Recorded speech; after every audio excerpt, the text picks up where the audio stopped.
హరి ఓం. ఈ చెట్టు ఏంటో మీకు తెలుసా? చెప్పండి. అవిగో ఫ్రూట్స్. హరి ఓం వినాయక. అవిగో ఫ్రూట్స్. ఇప్పుడు చెప్పండి. గురు బ్రహ్మ గురు విష్ణు గురుదేవో మహేశ్వర గురు సాక్షాత్ పరబ్రహ్మ తస్మై శ్రీ గురవే నమః. ఇక్కడ ఆకారం కనపడింది. ఈ ఆకారానికి పసుపు కుంకుమ పూలు పెట్టి చేస్తారు. నాకైతే ఎక్కడ చూసినా వినాయకుడిలాగే కనపడుతున్నారు.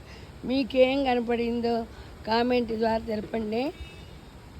మేడిపండు గురించి ఓ పద్యం మీకు అందరికీ తెలిసే ఉంటుంది. మేడి కింద దగ్గర దత్తాత్రేయుడు కూర్చుంటారు, గురువు గారు. శివుడు కూడా గురువే, దత్తాత్రేయుడు గురువే, నా వినాయకుడు గురువే. చిన్నప్పుడు మాకు మేడిపండు దగ్గర శ్లోకం మీకు తెలిసే ఉంటుంది. ఆ శ్లోకం చెప్తాను. మనుషులు కూడా ఇలాగే ఉంటారు అన్నమాట.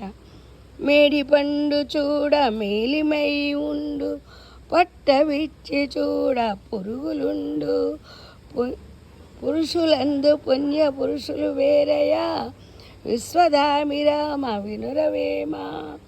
మేడిపండు భలే బాగుంటుంది. ఇది కింద పడింది చూపిస్తున్నాను. కాయ నిగనిగలాడుతూ బంగారు రంగులో ఉంటుంది. ఇలా విప్పి చూసామనుకోండి, లోపల పురుగులు ఉంటాయి. ఈ పురుగులన్నీ ఇలా వేరుకొని చిన్నప్పుడు తినేవాళ్ళం మా చిన్నతనంలో. అందుకని ఆ పద్యం నాకు 72 ఏళ్ళు వచ్చిన ఆ పద్యం అలా నిలబడిపోయింది. మీకు వచ్చా? కామెంట్ ద్వారా ఈ శ్లోకం ఎంతమందికి వచ్చో చెప్పండి. ఉంటా. మీ శ్రీదేవి. బాయ్. ఇవాళ గుళ్ళోకి వచ్చామన్నమాట. ఇవాళ 2 కలిసి వచ్చినాయి. సోమవారం వినాయక చవితి. వినాయక వినాయక వినాయక వినాయక. ఉంటా.